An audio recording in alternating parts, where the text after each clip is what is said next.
All right. Hello, everyone, and now welcome to a game, LawLiet versus 120. This game taking place here on Concealed Hill. LawLiet has spawned as the blue Night Elf player on the bottom left-hand side of the map, under the name Kitty. Meanwhile, 120 has spawned as the yellow undead player on the top right under the name Orange. All right, not confusing there at all as we get things underway. Undead versus Night Elf, and well, just the rejuvenation of a WarCraft 3. Those minor changes made with the patches really creating some interesting play and strategies, as I can't quite predict the ending of certain matchups anymore.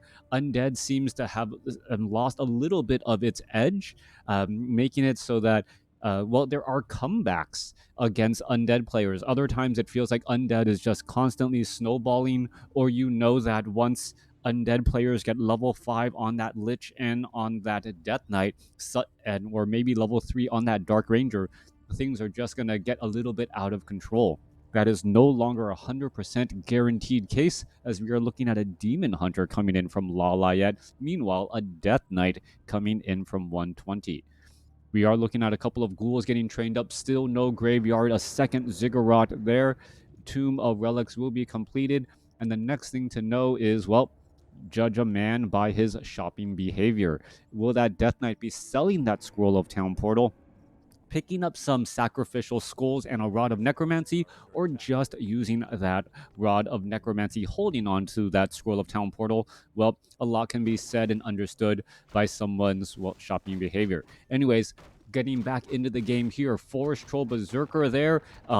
Really, the Forest Troll Berserker should be taking the damage from that Ancient of War, as the Ancient of War would do significantly more damage to this Forest Troll Berserker. However, the item is on that Ogre Warrior, so if that Demon Hunter just wants to pick up that item and leave, well, that's what you see right there. Demon Hunter now completely getting surrounded here on Concealed Hill, and going to be able to clear up this, Spider Crab Limb Ripper creep camp extremely quickly with the help of Immolation. Demon Hunter will get to level 2 here and has picked up that tome and now making his way out to that next creep camp. Off to the north, Death Knight retreating back with one low hit point ghoul, letting, natural regeneration do its work. Meanwhile, the Demon Hunter has Immolation and has not yet teched Evasion. It's one of those questions on what exactly the Night Elf hero wants to do. If he goes for Evasion first, well, he doesn't drain his Moonwells nearly as much, as we're now looking at Immolation coming online here. Ghouls, if they try and get us around here, are actually going to be suffering quite a bit of damage, as we're looking at 120 playing a very, very interesting, cute game here, as the Death Coil does find that Acolyte. All right, a little bit of damage block here. Immolation still online for that Demon Hunter, as it looks to back away again. Death Knight will be able to shoo away that Demon Hunter. Death Knight does not want to burn Death Coils on that Demon Hunter, as we see a second Circlet of Nobility picked up by the Demon Hunter there. With that second Circlet of Nobility, extra hit points, extra damage, and now a Staff of Teleportation. We may be looking at the Demon Hunter. Where is he teleporting to? Well, gonna go ahead and teleport next to the other Spider Crab Limb Rippers and get in that damage. All right, whenever you're dealing damage to multiple units, 3 units or more, that is really efficient use of mana there. And then with those Circlets of Nobility and how Moonwells work, you make those Moonwells that much more efficient as well. So Night Elf players finding proper ways, as we see that Staff of Teleportation was interestingly sold there, and now picking up Boots of Speed. All right, so that Staff of Teleportation was just a teleport away instead of walking, and buying a couple of quick seconds, as we're now going after this Giant Sea Turtle Creep Camp. Giant Sea Turtle Creep Camp will get cleared up here in pretty much no time flat. Now going after these remaining Sea Turtles, as the Demon Hunter gets to level 3. Mana Burn as that third ability there. Immolation just being used early on. To get to level 3, as the Death Knight, not too far back either. So the Death Knight, having to clear out perhaps some more easier creep camps, just shy of level 3. You saw the Demon Hunter stealing this creep camp away from his opponent to get that extra little bit right there. All right, Illusion Death Knight now trying to wander away. We should be looking at a Lich getting trained up here in just a moment. There's a Graveyard and still no Slaughterhouse, as 120 hitting that awkward position. All right, Naga Sea Witch is actually the second hero here instead of the Lich here, as we see a Death Coil now coming down onto that Demon Hunter. Naga Sea Witch is going to easily get taken down as it is trapped into a corner. Meanwhile, this Naga Sea Witch also going to get trapped as well. All right, Immolation coming online. There is a Death Coil trying to keep that one ghoul alive. 4 units surround, and Naga Sea Witch gets denied by LawLiet, and now the Demon Hunter continuing to rack up damage, mana burning, killing ghouls. A beautifully played move right there, denying that little bit of experience, which I believe would have given the Death Knight level 3. Naga Sea Witch on both sides have seen better days. Ghoul now reaching back off to the north as we are teching to tier 3. All right, interesting play by both sides, as the Archer trying to get into a body block position on that Death Knight, allowing the Demon Hunter to get in a little bit more damage. Skeletal minions getting in harm's way, and it looks like while it is back on Blight, it will regenerate a little bit of hit points. And with the cold arrows and that Nerubian tower, the Demon Hunter correctly backs away from that fight. Naga Sea Witch now trying to clear up a Rock Golem creep camp at that 9 o'clock spot. Should be pretty easy to clear with the help of an Ancient of War. All right, Mud Golem now taken down. Demon Hunter perhaps should be backing away if it wants to give that Naga Sea Witch level 2. Meanwhile, off to the north here, Naga Sea Witch clearing out a Null Overseer creep camp, level 3 finally on this Death Knight, but it does seem a bit delayed, as that level 3 Death Knight needed to come in earlier to make much more efficient use of that level 2 Death Coil.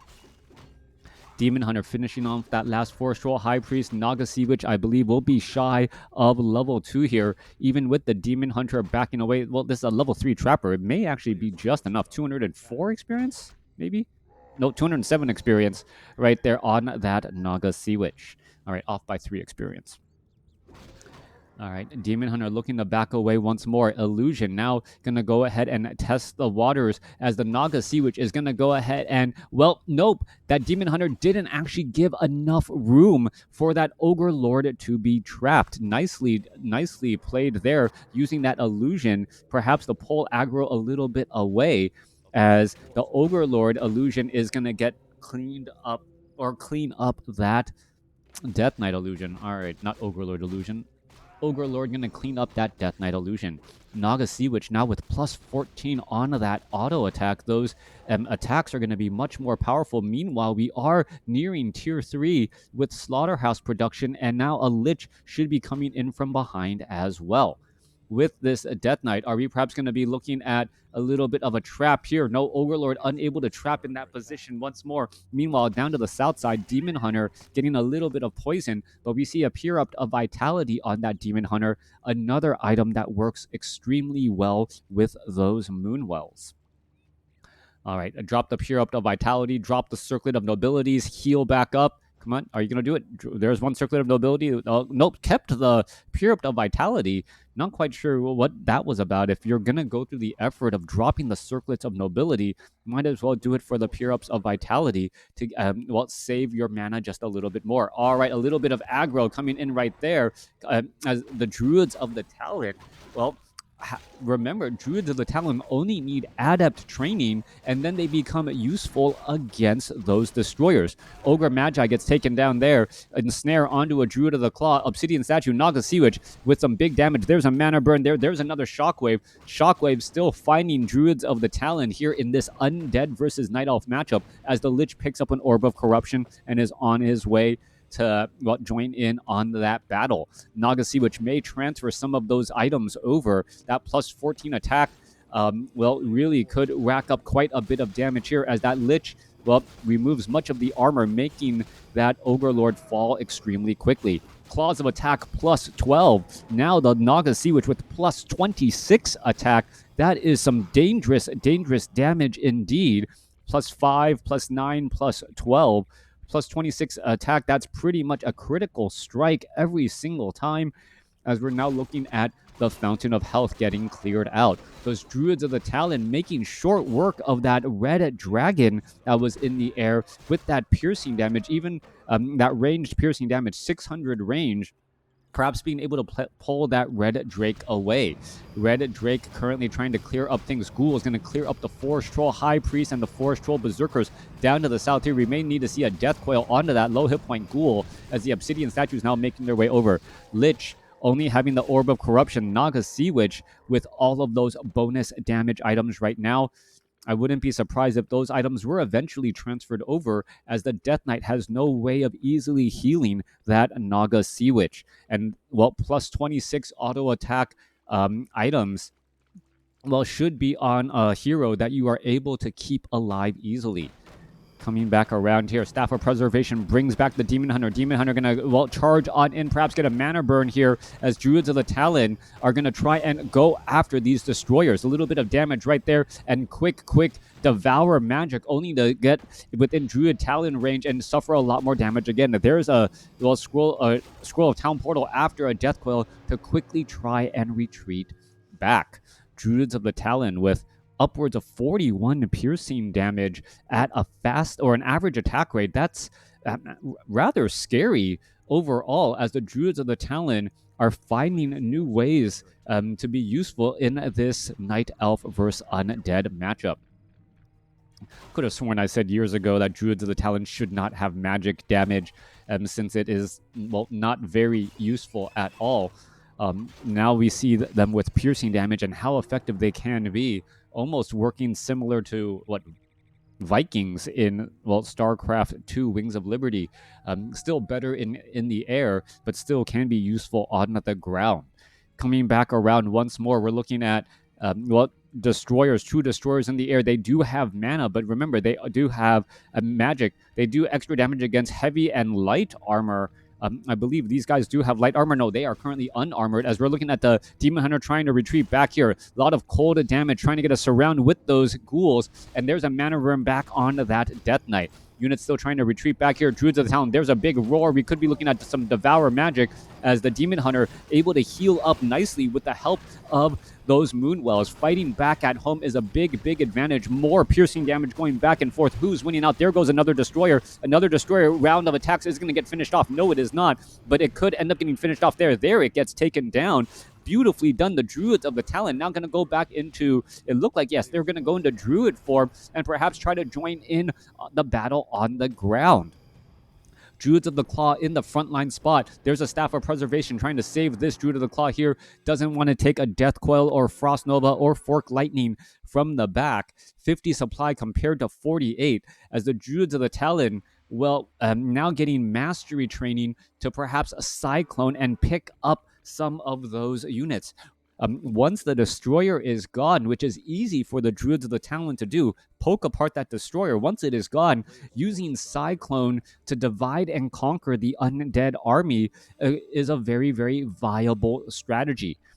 Coming back around here, where our unit's going to, well, get caught in transit. Here we are. You can see that magic damage, how much magic damage is dealt to those ghouls. Meanwhile, a big Frost Nova across those Druids of the Talon, as the Druids of the Talon take to the skies. All right, going after some of those units here. Meanwhile, Crypt Fiends are trying to web down those units. Another scroll, another poke, good finish off another destroyer. There you have a beautiful use of Scroll of Town Portal to back away and save that Naga Sea Witch, while 120 continuing to lose a little bit more units. Naga Sea Witch needs a bit more healing, gets a rejuvenation. Demon Hunter sitting at level 5 has an Orb of Venom to add a bit of damage over time. Meanwhile, these Druids of the Talon able to, well, fly quickly, head on over to this Fountain of Health and heal up nicely. We are at mastery training, so a bit more hit points as well, as they, well, hold their position and, well, save some Moonwell juice for later on during the day. We do see a Tree of Life being established now by LawLiet. Meanwhile, 120 Still planning to play off of one base. Wait, why are there so many obsidian statues hiding in the back here? All right, we could be looking at a large number of destroyers and some absorb mana as the demon hunter could be in trouble. All right, there's immolation. There's fork lightning trying to break free. There's a staff of preservation, and it will be able to get out of that tough spot. Druid of the Talon rallied off to that Naga Sea Witch as the demon hunter. Wait.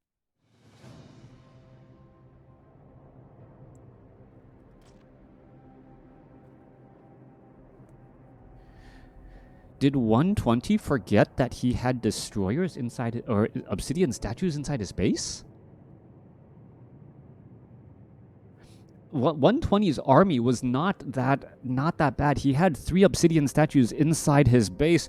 He still had a decent amount of supply and could have perhaps done a little bit of a push. Let me know what you guys think in the comments below based on that ending. Yeah, LawLiet had played beautifully up until that point, but those trapped obsidian statues and not ever joining up with the army may have been the reason why why 120 thought he was in a worse situation than he really was. All right, thanks for watching. Thanks for listening. Hope you guys enjoyed it.